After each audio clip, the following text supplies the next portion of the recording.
வடகிழக்கு பருவமழை தீவிரமடைஞ்சது மேடம். அடுத்து வர நாட்களில் மழை அதிகமாக இருக்குன்னு சொல்கிறாங்க. மாநகராட்சி என்ன நடவடிக்கைகள் மேற்கொள்ளும்? நம்மளுக்கு 25, 26, 27 3 நாட்கள் வந்து தொடர்ந்து மழை இருக்கும் அப்படின்றத வானிலை ஆய்வு மையம் மூலமாக தெரிவித்திருக்கிறார்கள். தொடர்ந்து தீபாவளி மற்றும் தீபாவளி மறுநாள் பெய்யக்கூடிய 6 சென்டிமீட்டர் மழைக்குமே வந்து தொடர்ந்து மாநகராட்சி அதிகாரிகள் வந்து பணியில் ஈடுபட்டு வருகிறார்கள். நாளைக்கு பெய்யக்கூடிய மழை கூட மாநகராட்சி சார்பாக தயார் நிலையில் இருக்கிறோம். அதேபோல் மாண்புமிகு முதலமைச்சர் அவர்களும் மாண்புமிகு துணை முதலமைச்சர் அவர்களும் ஒவ்வொரு சட்டமன்ற உறுப்பினர்களுக்கும் மாமன்ற உறுப்பினர்களுக்கும் பொதுமக்களுடன் இணைந்து ஒவ்வொரு நாளும் இந்த மழைக்காலங்களில் பணியாற்றுமாறு தெரிவித்திருக்கிறார்கள். அதுக்கேற்பாப்போல் ஒவ்வொருவரும் அவங்கவுங்க வார்டுக்குட்பட்ட பகுதிகளில் வந்து பொதுமக்களுடன் இணைந்து பணியாற்றி வருகிறார்கள். மெட்ரோ பணி நிறைய இடத்துல பள்ளம் குண்டும் குழியுமா இருக்கு. இதுலதான் தவறு கீழே விடக்கூடிய நிலைமை இருக்கு. இந்த ரோடு எல்லாம் வந்து எமர்ஜென்சிக்கு ஏதாவது என்ன இருந்தாலும் மாநகராட்சி சார்பாக ஒவ்வொரு நிதிநிலை அறிக்கையின் போது சாலை பணிகளுக்கு என்று தனியாக நிதி ஒதுக்கீடு செய்து சாலை பணிகள் வந்து நடைபெற்று வரும். இந்த ஆண்டும் அதே போல சாலைகள் தேர்ந்தெடுக்கப்பட்டு சாலை பணிகள் நடைபெற்று வருகிறது. இப்பொழுது மழைக்காலம் அப்படின்றதுனால நவம்பர் டிசம்பர் மாதம் மட்டும் சாலை பணிகள் மேற்கொள்ள வேண்டாம் அப்படின்றது தெரிவித்திருக்கோம். மீண்டும் ஜனவரி மாதம் முதல் இந்த சாலை பணிகள் மீண்டும் துவங்கப்படும். சில பகுதிகளில் வந்து பாட்ஹோல்ஸ் இருக்கு, ரோடு மழை காரணமாக சேதாரம் அடைகிறது தெரிவிக்கும் பொழுது அந்தந்த பகுதிகள் வந்து பேட்ச் ஒர்க் பண்ணுமாறு நம்ம மாநகராட்சி சார்பாக அறிவுறுத்திருக்கோம்.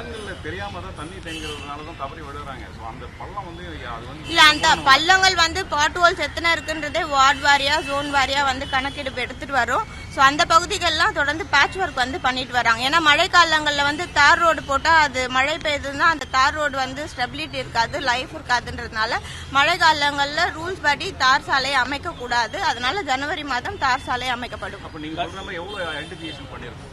இல்ல வார்டு வாரியா இதற்கு முன்னே வந்து ஒரு 2000 கிட்ட வந்து ஐடென்டிஃபை பண்ணியிருந்தாங்க.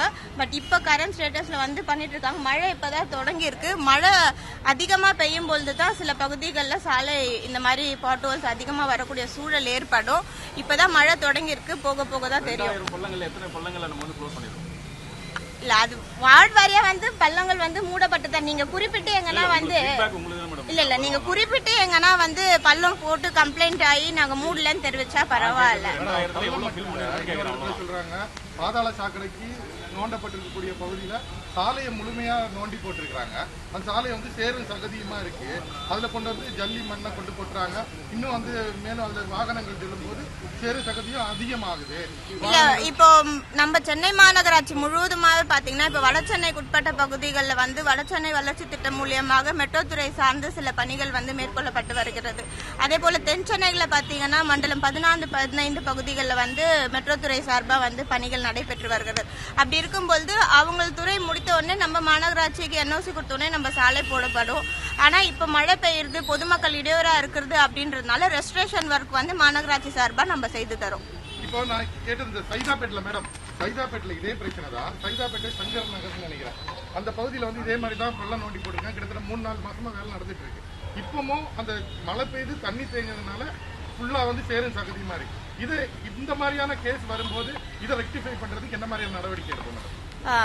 இந்த மாதிரி கேஸ் வரும்பொழுது தான் இப்போ நம்ம ரெஸ்டரேஷன் ஒர்க் தான் பண்ண முடியும். ஏன்னா தொடர்ந்து வந்து மெட்ரோ துறை பணிகள் வந்து சென்னை மாநகராட்சியில் நடைபெறுகிறது, CMRL பணிகள் வந்து நடைபெறுகிறது, அதே போல மாநகராட்சி சார்பாகவும் நடைபெறுகிறது, EB துறை சார்பாகவும் நடைபெறுகிறது, ஹைவேஸ் துறை சார்பாகவும் நடைபெறுது. இப்படி பல்வேறு துறைகள் வந்து ஒருங்கிணைந்து தான் சென்னை மாநகராட்சியில் செயல்படுத்தி வருகிறோம். அப்படி இருக்கும் பொழுது இந்த மாதிரி பொதுமக்கள் கோரிக்கை வைத்தாங்க அப்படின்னா அந்த பகுதிகளில் ரெஸ்டரேஷன் பண்ணி பேட்ச் ஒர்க் பண்ணி அதுக்கு மேல WMM போட்டு இப்போதைக்கான தீர்வு நம்ம கண்டறிந்து ஜனவரி மாதத்துக்கு முற்றிலுமாக அந்த சாலைகள் வந்து சீரமைத்து தரப்படும்.